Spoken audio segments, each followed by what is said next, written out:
you guys. Thanks for coming. This is intimidating.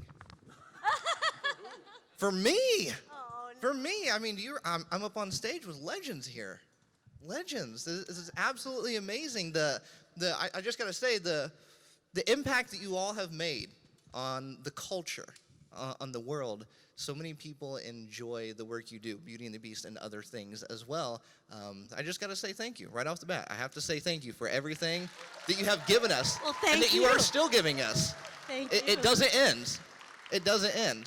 That's the great thing about your work is that it doesn't stop. It doesn't stop. It'll go on for generations and generations. So. Yeah, digital age. Is this your first time in Minneapolis? It is for me. You, Richard? No, I've been here a few times, Have you? but it's been a while. I think 12 years ago, I was at the Guthrie when the bridge fell. So Oh my gosh. it's yeah. nicer when the bridge is not falling. So I always Things are wanted to better. do the Guthrie. I never got hired to do the Guthrie. I'm jealous. it's amazing. That's cool. I made a movie here in the 70s called Ice Castles.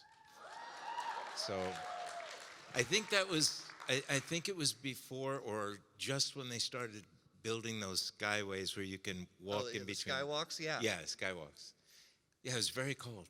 I was going to say, Ice Castles, that's a fitting name for Do you guys remember Ice Castles? Wasn't he amazing? I know that Robby and I are the same age, and all the girls in my school all had the biggest crush on him. And they were all, I got all these letters once we got Beauty and the Beast. Oh my gosh, tell him I love him and all this. Sorry, Richard. We're old friends. I can pick on him.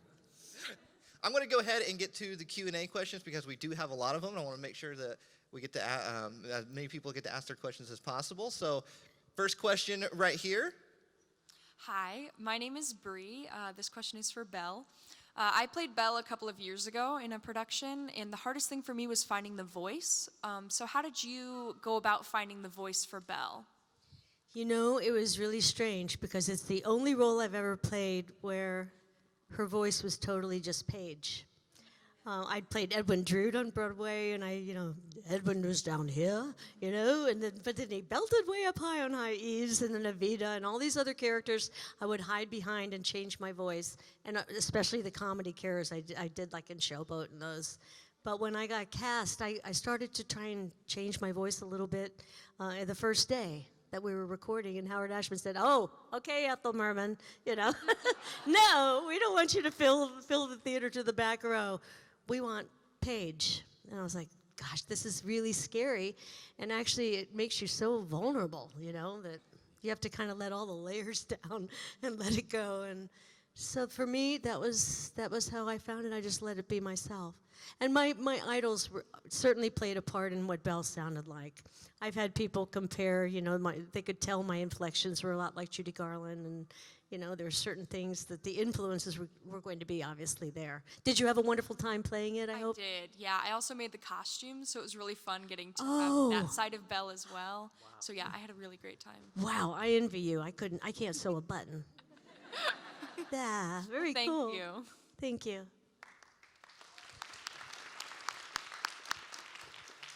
Hey guys, my name is Philip, and my question is actually for all three of you. How did you guys meet up when you guys got started on Beauty and the Beast is my question. Well, Robby had not been cast yet when Richard and I had been cast. They were still looking for their beast and hadn't found anyone. I want Robby to tell you how he got the job. But once he came into the studio and we worked together was when my character came to fruition, because I asked that we could record together, and they said yes, which they normally don't. It takes a lot more time. It's a little more tricky technically, but it's what made my character the heart of my character happened because of Robby. So I want you to tell him how you got the job at the Well, yeah, it's pretty wild to think about it, because I went into audition along with everybody else that you would think of who would be doing the voice or wanting to do the voice. And I went into a room, and I had the script, and the script, for some reason, just jumped out at me. I didn't think of it as a cartoon or animated. It immediately read to me as if it were like a Broadway show. And I grew up doing theater, and so I went, this needs special handling, and I need to do the voice. I felt like I understood the character. As a matter of fact, I felt it was the first time I had ever been truly typecast for anything, because he can't control his temper. He's passionate, he's loving, but he doesn't know the right thing to say, and it's just, wow, that's me. And I went into a room, and I thought I was going into a studio to record, and there were two people in the room, and they had a little Walkman tape recorder. And I don't know if you guys remember that. I mean, This is Walt Disney Pictures Yeah. with a Walkman. Oh they my- had, it's a little cassette, for those of you who don't know, and it's a little cassette tape recorder. And because I work with sound and always had, I knew it had a condenser mic, and so I knew that there would be people who would blow out, the mic, and it would compress, and their voice, no matter what they gave, would flatline. And I started thinking, this needs dynamics. I mean, this really needs, and so I just started reading it, Belle, are you happy here with me? And, and they seemed to like it. And that was my first audition, and I kept progressing with a few other people until finally I was in the studio and auditioning for real. And Richard, are you typecast as Gaston? I've known Richard. You asked her a question. I've known Richard long before Beauty and the Beast. Yeah, we that's did Broadway we shows were together. old friends before ever this came along. Yeah, we're old Broadway buddies. So But I understand what Robbie's talking about, being typecast in a role. They were looking for a man's man, somebody who's just, yeah. Well, come on, you know what I'm talking about, right? Yeah. he was a heartthrob leading man on Broadway too. I have to give him credit for that too. We go back to what, 1980, 75. We went to Egypt together before ever we did this. We did. We went to Egypt with the Cairo Opera House. It was produced by Houston Grand Opera, but the Cairo Opera House produced the show. Showboat, he was the star, I was the comic soubrette. And remember all the guns? It was so scary. The president's wife was American, and she wanted the show Showboat there. We should make this quick, because this is not about Beauty and the Beast, but it is pretty interesting. No, Tell them please what no. happened with you throwing your clothes in the air. That's a funny story. Well, if any of you have ever had the chance to see a show from backstage, there's lots of costume changes and things like that. And this was the first show that had been done in Cairo in 20 years since the Opera House burned down. There was no live theater, and so we opened this new Opera House, and stagehands and dressers and so forth were all brand new. Nobody had any idea State of the what was art, going on. technically, though. We didn't use mics. It was like Carnegie Hall. But Sadat had been killed, and Mubarak was a relatively new president there. And I saw my first metal detector at that time. They were very nervous about things, and they have children there, 16, 18 years old as security people, and they all have AK-47s. And it's a very religious country, and we had a very fast change, and we're running from one side of the stage to the other, upstage, where nobody can see us, and we're literally at a dead run throwing clothes everywhere as we go, and there's this poor kid standing, on the other side of the stage with his gun, seeing two crazy people running at him, throwing their clothes up in the air, and he doesn't know what to do. So that's one of the ways in which I know Paige. You may think she's Belle. Well, and riding those darn camels that are nasty. They were nasty. At least the ones we rode were nasty. Anyway. Okay, let's get back to Beauty and the Beast. But I just thought you wanted to know that story. People enjoy hearing those type of stories, though. They really do, right? You guys enjoy hearing those type of stories. Thank you very much, guys. Thank you. Next question. Hi. So Beauty and the Beast came out when I was 2, so I grew up idolizing it and watching it, and Belle was my everything growing up. She made it okay to read and be smart and not judged people by what they looked like. So that was really important for me growing up. So I guess Cute. my question is, how did that feel to have that impact on so many young girls? You know, I'm still hearing it every day 30 years later, you know, or 28 years later. And I first have to preface this by saying Belle is not just Paige. Belle is Linda Wolverton. It's James Baxter, Mark Henn. Howard Ashman, in many ways, was Belle as well, and Ariel. I mean, the influence of this film and of my character. Sure, Linda and I pushed the strong woman, the bookworm, the feeling out of place. I pushed the brown hair and brown eyes as well. But Howard had a vision of our movie that if it ever would go off in a side direction, it always came back to Howard's vision. And that's what ultimately the film was. And she was the heroine that he had imagined. He told me, he said, she's so different than Ariel, Paige. I don't want her to sound like a kid. I want her to have a womanly quality. She's the only princess that's going to be 20 years old. And if you think about it in that day and age, 20 years old and not being married, you'd definitely be an old maid. And we laughed. He said, but she could care less that she's an old maid.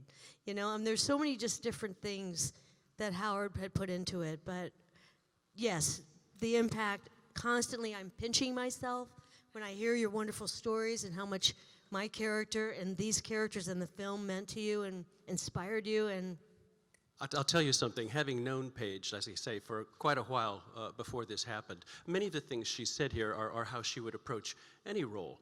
But when this show came out and people like you started saying things like that and what an effect this role and her work has had on your lives, it has made a profound difference in Paige in every way that you can imagine. She is quite a different person, and for having had the opportunity to change people's lives like that. And you can see it if you know her. thank you, Richard. Okay, I'm blushing. I don't blush normally, but I'm blushing. Thank you so much. Next. Hi, I'm Trent, and I just wanted to ask if you guys, when you were recording it, knew how long-lasting it would be. Like, the film was released before I was born, and it's one of the most important aspects of my life. Did you guys knew it would be impacting children well off into the future? Well, yes, and I'll tell you why. It's a Disney animated film, and the history before ever we came to the table was so rich. Disney takes such care and such pride in these films, and these films have impacted my life. You know, I mean, from Snow White, you know, on. Each one has been important to me, and so we knew that our film was going to get that kind of attention, and we knew Howard, and we knew Alan, and we knew the kind of work they do. We also, and I was kidding when we started, but it is a digital age, and we knew that the colors weren't going to fade, and the sound was going to stay intact, and you know, this thing that we created was going to be as vital 50 years later, you know, as it was when we made it. So, oh yeah, I felt from day one that I was part of a classic, and I took great pride and a little bit intimidated, and you know, it certainly brought out the best that I could give, and I think that's true of all of us. What do you think, Belle? Yeah. You think so too, right? Yeah, absolutely. And just today, it's kind of interesting because, I mean, my wife Carla and I, you know, we just visited our grandchildren, and you know, the idea that our little grandchild, our little baby boy right now, is about to learn about the Beast and Beauty and the Beast. You know, I have to tell them too, the night of the Oscars was when Zephyr was born. And that's His son. our 27-year-old son. So he couldn't go to the Oscars that night. Yeah. And so it is, I mean, it's kind of wild, you know, to live a normal life and then to end up in Minneapolis and for really good people to walk up to us and tell us that this has meant something to them for so long. It's pretty mind-boggling. As Richard said, it's profound. It's profound, and we're deeply grateful, Yeah. just so you know that. I'm grateful as well. Thank you.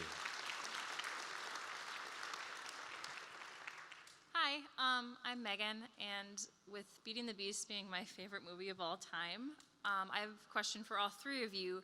I'm just curious which song or scene was your favorite one to record?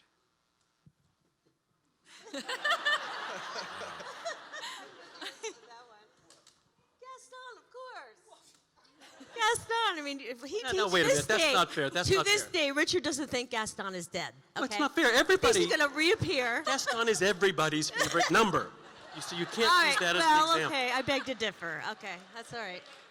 I think maybe the title song, Angela, may have you beat on that one. Well, So- no, absolutely, Okay. absolutely. But as far as our work, I think that every single moment of it, for me, was just wonderful. To walk into a room with an orchestra like that, you know, We playing, recorded with the huge orchestra live, just so you know that. I mean, we were on the mics while they were playing right there, right there. and It was playing, amazing. you know, those orchestrations, Danny Trube's work, you know, Alan's work, I mean, Howard's work, you know, to have all of that, come on. And the It was a ensemble, Richard, picnic. the ensemble had Broadway stars Oh, in I it. know, I And know. people wanted to just be a part of it. I mean, Judy Kay and all these huge Broadway stars were like singing the ensemble. It was mind-boggling. That part, when everybody was together, was especially exciting. But it didn't end there. I recorded over a period of 2.5 years, I right. think. And, you know, I guess you all probably know that they draw from the recording rather than the other way around. And so you record, and then they draw, and then they call you up and they say, okay, we've drawn ourselves into a corner. Can you come in and re-record this, that, and the next thing?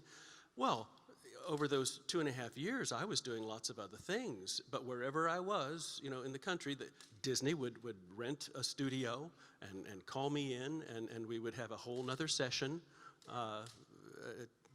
and back and forth. So it was an ongoing pleasure to get to do this stuff for We me. had so much fun, though. The day that we recorded something there was really special because Howard had become really sick at that time, and he was in the hospital listening over the phone. And Robby recorded. And, of course, he didn't give you many notes, did he? He was picking on me that day. What did he say? What did he say? I don't think We did it in one take. Oh, okay. Mr. One Take. And Howard's like on the phone, he's like, Paige, I don't know, there's something missing in that. New and a bit alarming. Blah, blah, blah, blah. He said, Streisand. Put Streisand in it. And I heard that through the headset. Okay, I could barely understand him. He was so sick and his voice was crackly. I went, okay, new and a bit alarming. And he was like, that's it. But I have to tell you one more story about the recording of the music. Angela Lansbury had been out and stuck in a mess flying somewhere, had been up all night long, basically. And she still came to the studio, and Don Hahn said, Angie, go home. We'll record you tomorrow. And she said, I think I'll be fine. And I mean, she was really frazzled. It was, you know, it was hard. She was an older lady, and she hadn't had any sleep. But she comes in, maestro starts, she gets at the microphone, and she sings Beauty and the Beast.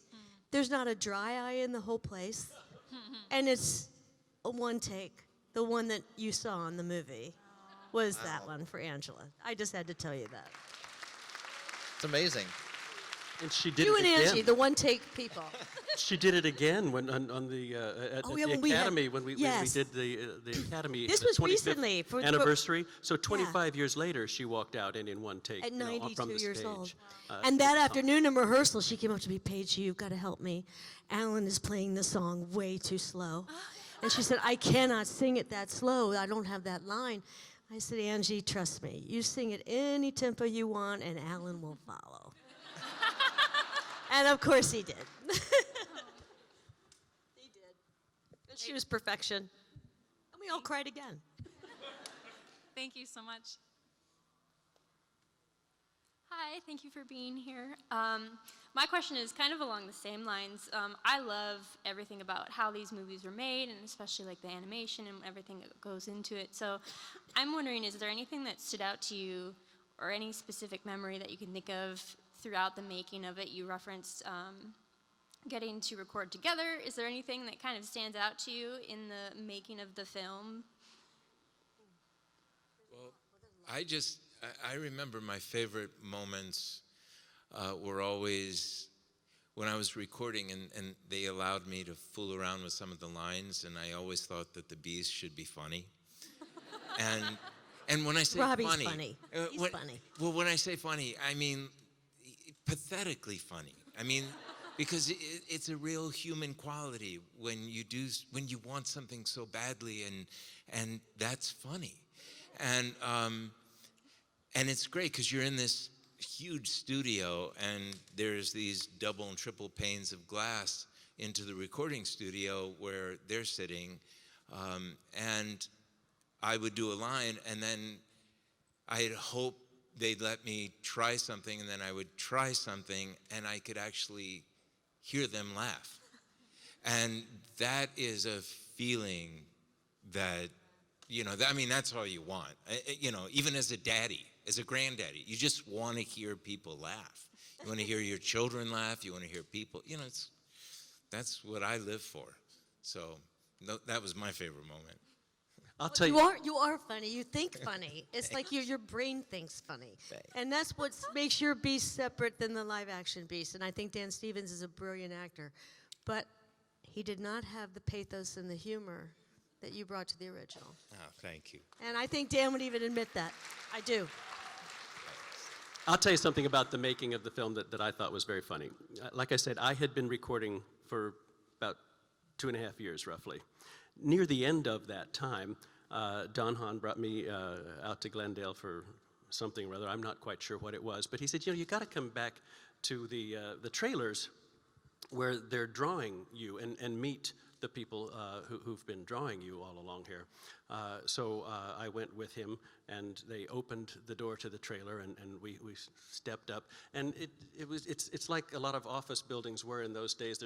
Everything is broken down into cubicles, and they're about that tall. And all of these artists, are bent over their papers and all of these things. Yeah, it's very small.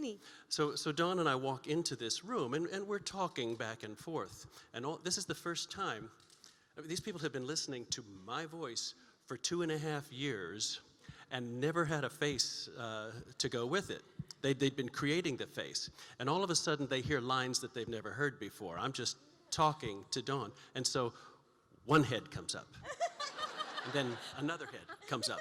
And then another one. It's like one of those gopher games, where I thought that was the funniest thing I had ever seen. So I love that story. It's awesome. Thank you. Thank you. Hi, I'm Sarah. My question is for Paige. Being an art major and having a dream of becoming a Disney artist is huge.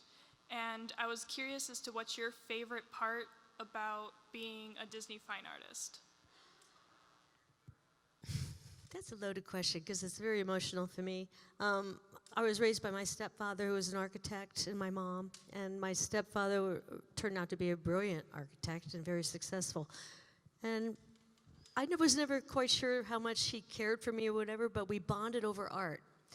And I would steal his Turner books and his Sargent, John Singer Sargent, and Da Vinci. I literally was 3 years old thinking I could copy these artists, but I would still do it. And it was the one thing that he could relate to with me. My mom was the theater person, and we had that and all of that in literature. And that sort of was a growing thing in my life with my stepfather. And I'll never forget when I told them I was moving to New York at 17.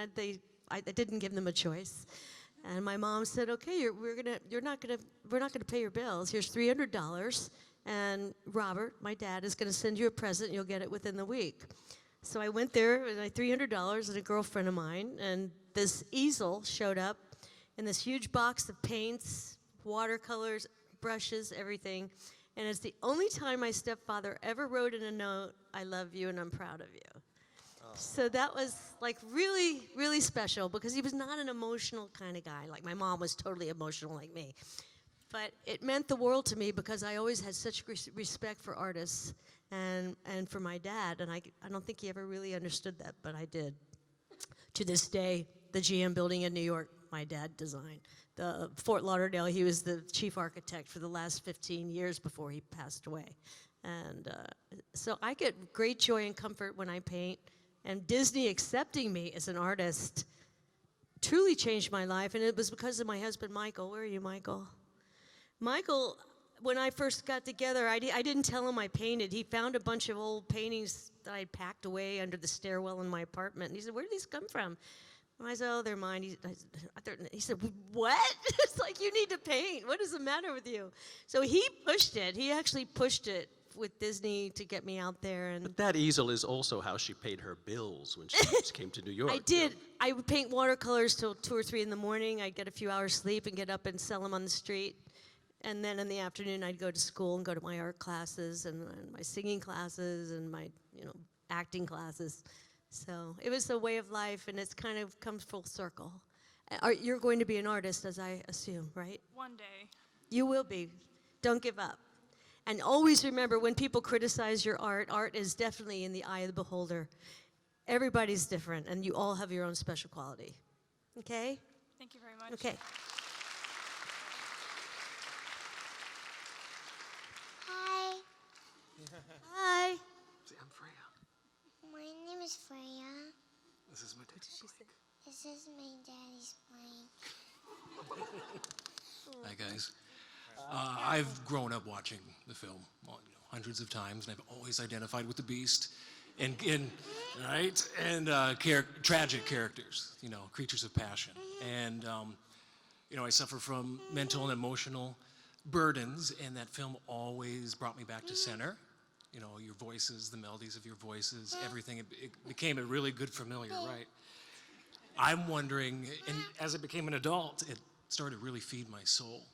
Individually, as artists or as humans, what do you do to feed your soul, to find center? What do you do to feed your soul to find center? That's a tough question, yeah. Personally, that's a great question. Personally, music is the one place I always go to. I just pick up my guitar and start playing it again. My wife, if it weren't for her, and we've been married for 38 years, yeah. So There's Carla, right over there. Wave, Yeah. Carla. And who is a great singer, Broadway singer, starred, replaced Linda Ronstadt. Remember? And that's how you guys met in Pirates of Penzance? Yes. That's how they met. Opposite each other. I just had to tell you that. Thank you. Thanks. But I understand, just in your question, I relate to you immediately. And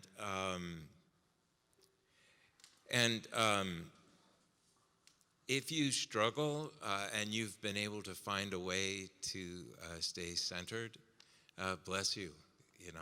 We all have to somehow, some of us, come to terms with each and every day. And I know that if it weren't for Carla, then I wouldn't be sitting up here right now. You, Richard, wanted to answer that? Thank you, Robby. Well, I think that personally, as a performer, as an artist, as an actor, as a singer, I'm very fortunate in that, because that includes all the therapy in the world, and different roles, creating different roles, finding different people, finding the depths of other people has gone a long way. You talk about feeding your soul. I feel very fortunate that I do that every day. As for finding your center, now that's an ongoing That's a big struggle question. for me, and I think probably for everyone. I have to say that my marriage has gone a long way towards towards helping with that. But I don't think that there's anything necessarily wrong about finding that to be a struggle. I think that's part of what it is to be human, is to live that struggle. So finding something to feed that soul, that's the trick. Yeah, and holding that little one that you have, that's good Yeah. therapy right there. I was going to say, Absolutely. yeah, holding your baby. I mean, It's awesome. That could be a whole hour speech. We could talk about this. We'll do therapy backstage. We could put a pin in that. Thank you, guys. Thank you. Great question. Hi, my name is Amy. First off, I'd like to say thank you for coming to Minneapolis, Minnesota, and for putting up with our cold weather. I know that's a pain in the butt.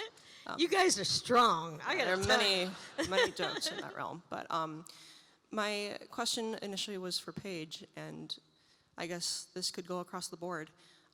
Toward the end of the movie, you have this beautiful line, where you say to Beast, "Please don't leave me. I love you," and God, I gotta bite my tongue so I don't cry right now just thinking of it. That rips me apart when I watch it. So my question, I guess, which could go across the board, is when you're looking at that text and you are performing, whether it's, I guess in this case for voice acting, were there any particular memories or places that in your life that you drew from to reach the emotional depth in that line or in lines that you've done in the movie? That's a very good question because, yes, there are a lot of things that you draw from, and a lot of it just playing opposite this man. Sure. And his Beast I had already fallen in love with, but I had recently fallen in love with my husband, Michael, and the thought of losing him, I mean, that just, in my head right there, I'm there.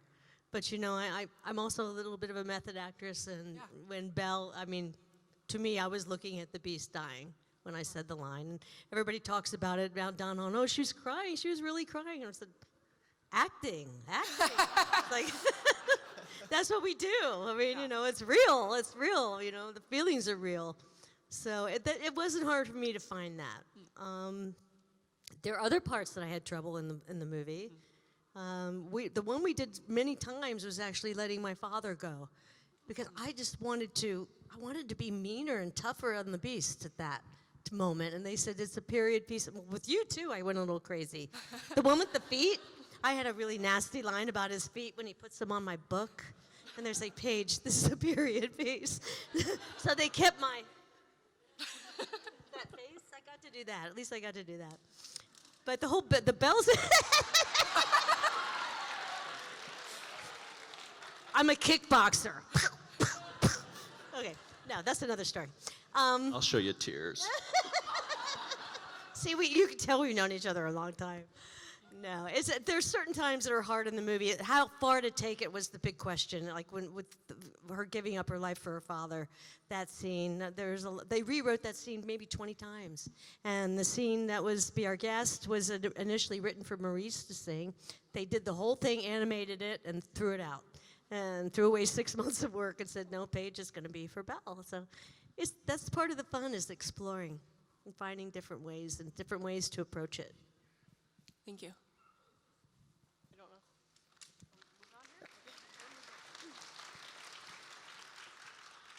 I already cried at the photo shoot, so I'm going to try and keep that to a minimum.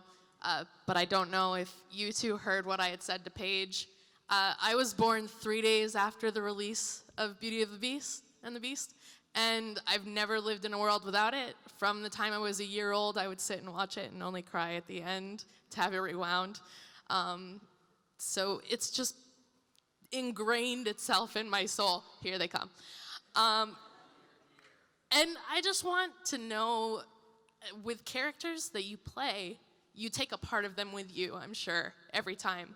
And I shudder to think what you took from Gaston. But don't fight on a roof, I'm assuming. He's going to defend that. I'm going to hear it. It's pretty funny. But I just wanted to know what you all took from your characters. Be charitable. all I can say is what I said before. Playing the Beast was probably the easiest part I've ever played. Maybe I'm a gentler, softer Beast now, because I'm 63. So, I guess maybe I'm aging well, but that was me. I mean, I really I understood this character. So, that followed me everywhere I went. Unfortunately, other people had to deal with it.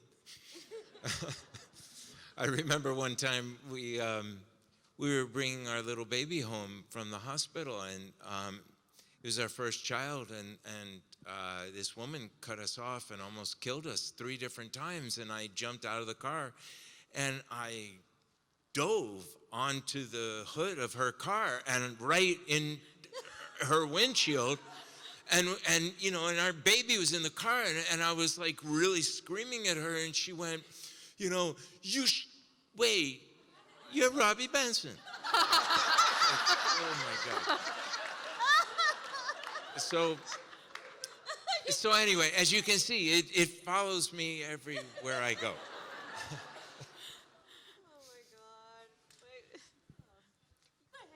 No. Well, you said that we take some of our character away with us, but the opposite is true.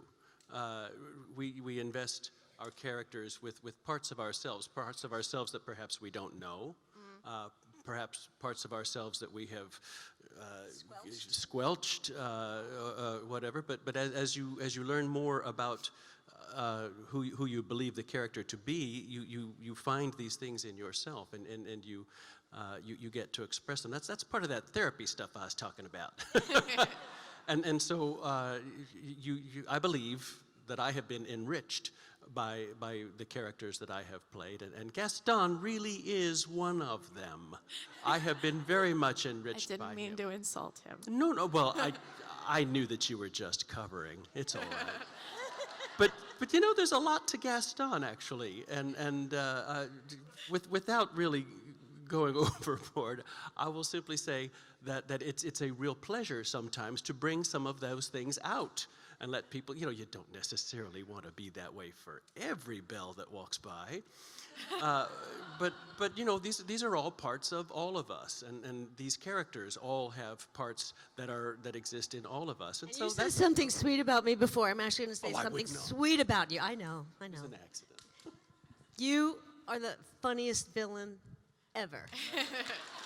Ever. He is the funniest villain of all the Disney villains, and that is something to be said for you, Richard. I mean, you and Robby are the 2 of the funniest leading men I've ever had in my career. No one's funny Really? like Gaston. I take away this glorious whole film, the whole experience, and I relish in it every day. Every day when I paint Belle and Beast, or I'm painting the other princesses, and I love going back to their stories, and I just relish. I'm still working for Disney at 63. How cool is that? I mean, I love it. I have the best job in the world. It's awesome. Thank you so much. Thank you. Hi. It's really nice to see you guys. My question is, what does it take to be an actor, and how do you become one? Do you have 2 hours? Go ahead. Hopefully. Go ahead, Basically, Robby. you just began. Yeah, there you go. Okay, because you had the guts to walk up to a microphone and ask that question. If that's something that you want to pursue, it can start in school. It can start, in local theater.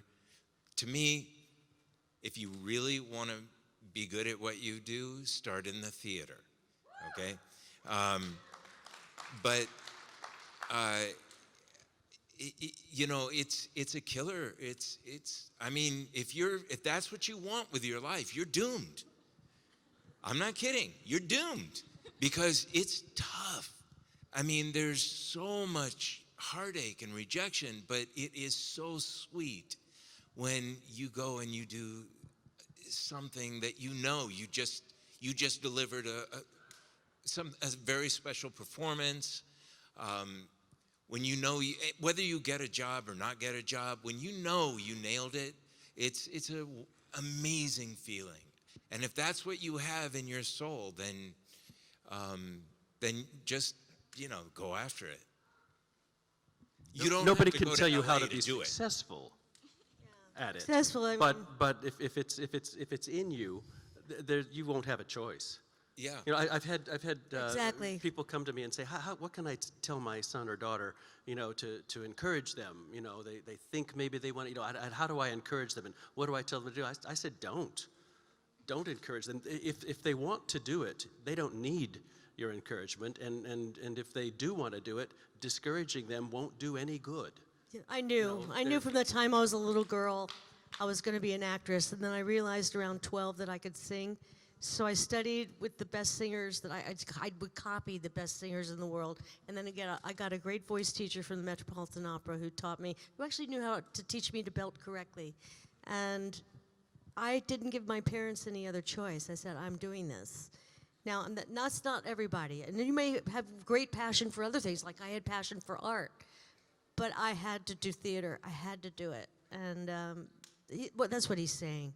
If it's in your soul, even if you find you do it and you decide, this isn't what I thought it would be, I don't like it anymore, that's okay. Yeah. But what he's saying is if you go for it and you have those moments, you'll know, because you're young. It's when you're young you discover, and you're open. You're so open when you're young. And also, don't let anyone allow you to fall into this sentence of, well, if it doesn't work for me in 3 to 5 years, then that's it. No, it's part of you forever. If you feel it, then it's probably in your DNA. I mean, I'll just tell you, I saw Oliver when I was like 7 years old. When I was 8 years old, I was starring in Oliver. I was starring on Broadway when I was 12. I was on the Ed Sullivan Show. You know how you watch late night, with Stephen Colbert at the Ed Sullivan Theater? I performed on the Ed Sullivan Show. I mean, yeah. Amazing story. I mean, my family, we all watch Ed Sullivan. It's like the big deal every week. So. Well, I was the leader of the kids in this show called The Rothschilds. And so I was like the alpha kid because I had already been on Broadway and all this stuff. And we all, at the commercial, when the show went to commercial after we did our song, he shook hands, Ed Sullivan shook hands with the star of our show, Hal Linden, who won a Tony that year. But we were the sons. We were the ones in the song, and the song was about us, and we came out and we sang. And during the rehearsal, he didn't shake our hands, and so the other kids and I got together, and I said, I think Ed Sullivan should shake our hands on TV. And they said, yeah, what do we do? And I went, I don't know, what do we do? And they all looked at me and they went, Robby, you go tell him. And it was just like in The Wizard of Oz. The way I remember it, I walked down this hallway and there he was in his dressing room. And it was like the great and powerful Oz. And I went up to him and I said, do you think you could shake our hands when the song is over before you go to commercial? And he goes, I'll try to remember. And so believe me, after I said that and he turned back and they started putting his makeup on, I wanted to run out and jump through the window like the Cowardly Lion. Believe it or not, we finished the song, he shook Hal Linden's hand, then he looked at all of the kids, there was 4 of us, and he went, boys, come on. And we ran over and he shook our hands. That's when there were 3 networks, and on Sundays you either watched The Wonderful World of Disney, and then you watched the Ed Sullivan Show. I think that's the way it... That's the way it was. Yeah. 1 and 2, yeah. Absolutely. So that was a really big deal back then. It was really cool. I love that story. It's just so cool. And you were hooked. Oh man, I was hooked. Oh, forever. Yeah. Thank you so much. You guys are awesome. Thank you. We have about 5 more minutes. So you pretty much answered my question on that one, but I will ask Paige, being a small, petite woman decade ago, 10 years old. Can you speak into the microphone? I can try. Old lady, I'm having trouble here. Old lady too. Decades ago, teeny tiny woman. I had the voice. A professor came to me as a 10-year-old saying, I know you're not 10. That's one hell of a voice. Let's go to Hollywood. And I went, whoa, no, don't want to go. I got scared and caved to that fear. As a small woman, what do you say to that fear? You think about fear, she said? Yeah. What do you say to the fear? That fear? How do you tell it to go? Don't worry about the fear. I battle with fear my whole life. I mean, I still have stage fright, and I've been performing for 50 years on stage. Okay. Actually, more than that, 52. So it's something you just live with. Well, you were just telling me we were talking about stage fright with Pavarotti. Yeah, I didn't realize, I mean, some of these opera stars, I worked with a couple, I recorded with a couple of opera stars, and I was so intimidated, and you put them on a pedestal. But all performers and all actors have certain fears, and I just think that, for me, the best way to deal with them is my friends and my family and talk about it, and sometimes I paint and prayer. Sometimes I just ask the Lord to help me get through this, and it's not always going to work, but I think it really comes down to what your priorities are. And, when I first started out in New York, I don't think I've ever told my fans this, but I had a bleeding ulcer from stage fright. Literally, I was in the hospital with an ulcer. In those days, they didn't know how to treat them. So I literally got a therapist, and she helped me work through that so I wouldn't, throw up before I performed every night. And she's been a godsend for me. Her name was Rosanna, and I saw her off and on for the first 15 years of my career. Okay. And I thank her for helping me get the courage to fight for that starring role on Broadway and deal with playing Evita, which scared me half to death, Okay. And I just want you to find whatever it is, that special thing that you can hold on to help you get that strength. I don't know you, so I can't tell you what that would be, but... No worries. No worries. And then one more thing. I found my beast. I married him too. Aww. Aww. Thank you very much. Good luck to Thank you, you. sweetie. Hi, my name is Mia. So cute. Thank you. What was it, honey? Mia Bella. My question is for all of you. What was your favorite part in the movie? What was your favorite part in the movie? Oh, man. Oh, I know what yours is. Same as everybody else. I love Something There. I love that whole sequence, the whole snow sequence.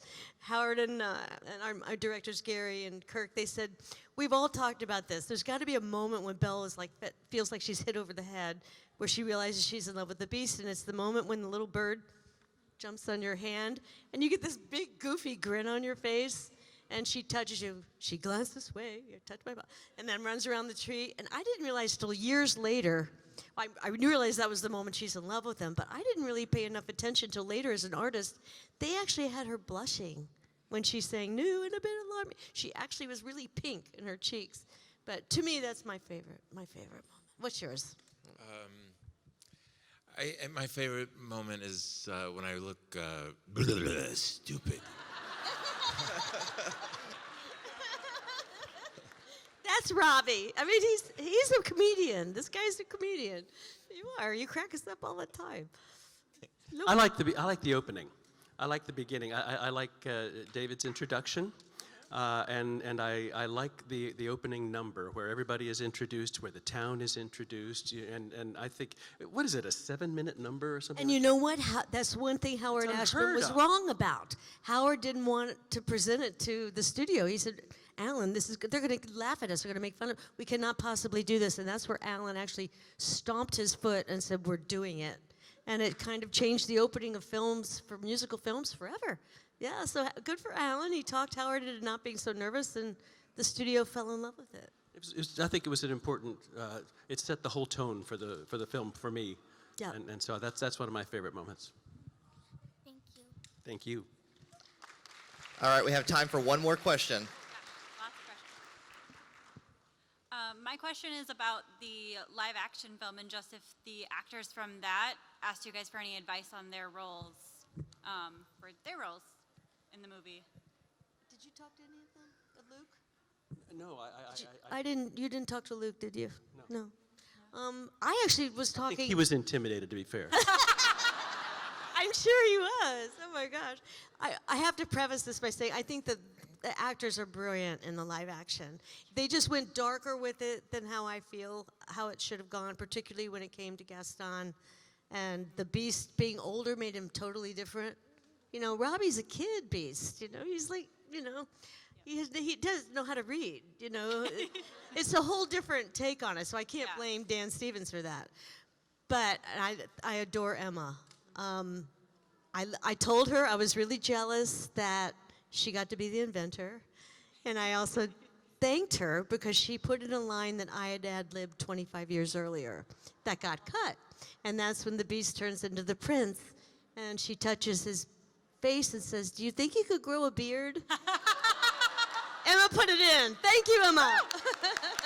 Thank you all so much for coming out to Minneapolis. Thank you. Once again, give it up for Robby Benson, Paige O'Hara, and Richard White.